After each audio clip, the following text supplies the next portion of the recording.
Good afternoon, sir. I'm Virgilio C. Romero Jr., Criminology Course student. And this is my report about the CDI-8 drugs and vice education. Under the Republic Act 9165, which is Comprehensive Dangerous Drugs Act of 2002, this is very effective, especially in this legacy for our beloved President Rodrigo Roa Duterte. They deploy or implement the power of this Republic Act. He give a power to our law enforcer to fight. And next is the kinds of drugs, which injection, subcutaneous injection, intramuscular injection, and intravenous injection. Injection means the drugs can be administered into the body by the use of syringe, and hypodermic needle is in the following, which is in our shoulder to. Intramuscular injection is a technique used to deliver medication deep into the muscle, and intravenous injection is an injection of medication of another substance into a vein and directly into the bloodstream. And drug detection, absorption is the movement of drug into the bloodstream after administration.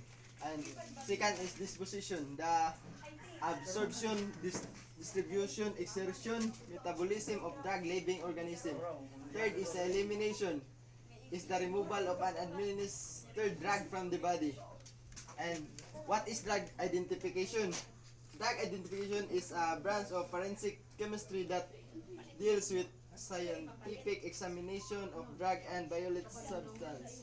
And this is the methods of examination, the qualitative and quantitative. Qualitative is used to detect the presence of a drug in the body. Quantitative is a test that can estimate the amount of drugs in a specimen.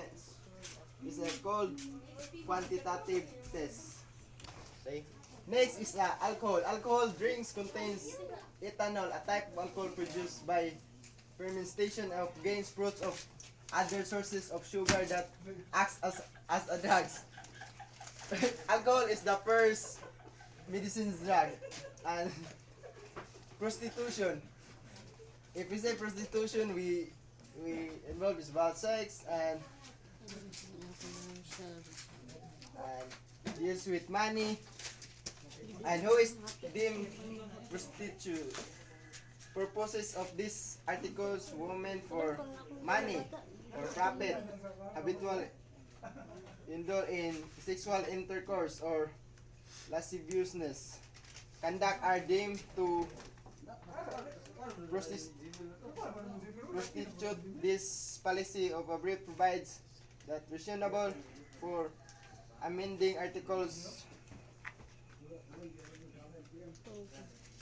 And next is this is the part of drug smoking. Smoking. Yet it seems that the history and the presence of tobacco in the West go back to a few countries, which dagan naman isa sa pang countries. Coffee, it containing the coffee can cause insomnia, nervousness, and restlessness, stomach upset, and vomiting, increased heart and breathing rate, and other side effects. And gambling, the beating or taking of something bad with consciousness of risk and hope of gain on the outcome of a game. And chains of hazard. Hazard is a potential source of harm. Substances, events, or circumstances can constitute hazard when their nature would allow them, even just theoretically, to cause the damage to health, life, property, or any other interest of bulb. And what is vice? Vice is any immoral conduct or habit that indulgence or which lead to depravity, weakness, or corruption. Drug education is it is a learning process that influences an individual emotionally, intellectually, psychologically, and socially. And drug trafficking is a global illicit trade involving of cultivation, manufacture, distribution, and sale. Drug trafficking is like drug and importance of study of vice. It is important because it's even effect are more disastrous morally and physically than other crimes. It is important because vice which daily affects our daily lives and there causes a serious problem in law enforcement. It is important because commercialized vice disrupts the social make qualitative, which is this is methods of quali methods of examination. The qualitative selection of method we use what method of examination to be used to conduct the examination. Physical test. A test determines the physical appearance of the suspected items or drug. Sampling. Sampling a sample or an amount of sample to take into the test in the laboratory. Fourth is the sample preparation. Packing or labeling of the sample and chain the custody of the manners of transportation must be established. Chemical tests. Tests applied or methods of use the test presence of drugs. Confirmatory examination. This is the result of the confirmatory test. Physical or chemical test must be established to draw of a conclusion. Conclusion and interpretation. Time, date, and days must be established to detect the change of the sample. Drawing of the conclusion, interpretation, and conclusion must be in the form written report of the future reference.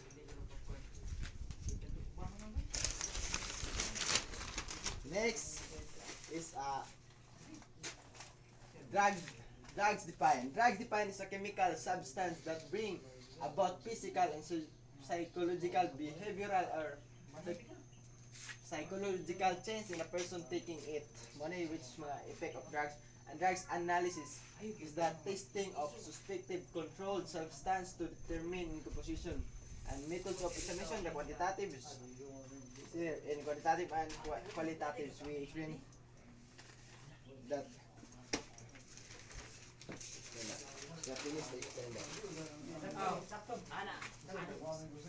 This is the example of substitutions: insulin, opioid, heparin, and allergy medication. Intramuscular antibiotics, penicillin, Binting, and penicillin sulfates. This is the kind of drugs in the pharmacies. Biologicals in vaccine and intravenous chemotherapy drugs such as this vaccine and Paklik. Steps of common to qualitative and quantitative. Selection of method, physical test, sampling of preparation, chemical test, confirmatory test, calculation and interpretation.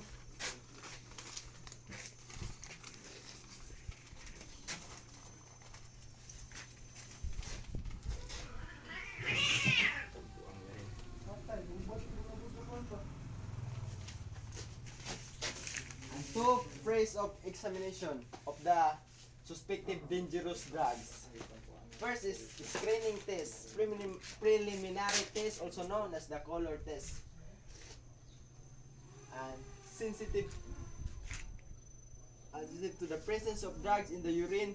This test is non-specific and preliminary in nature. It is employed to reduce the family or group of drugs to a small and manageable number.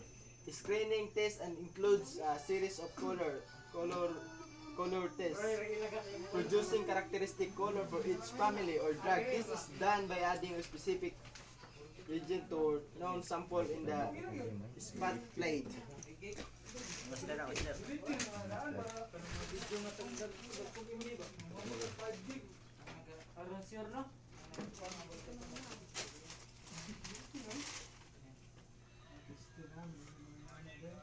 Master, ang dali lagi ng punon. Dari ka BP. Sample injection.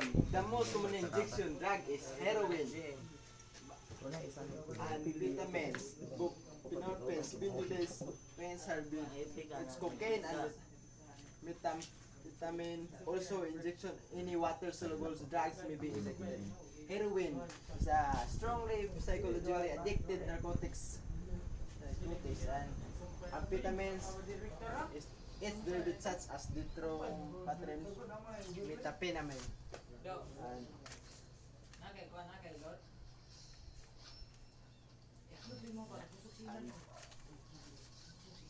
cocaine, vitamin. Drugs injection is a method introducing a drug into a bloodstream via hollow hypodermic needle, which is first through the skin into the body and universally practiced in the modernized medical corps.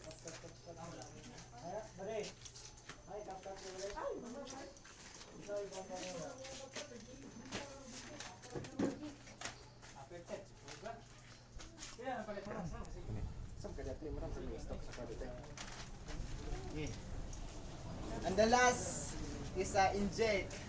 The drugs can be administered into the body by the use of the syringe, hypodermic needles in the following ways. Syringe is a simple using pump positing the hypodermic. Subcutaneous injection is a method of administering medication.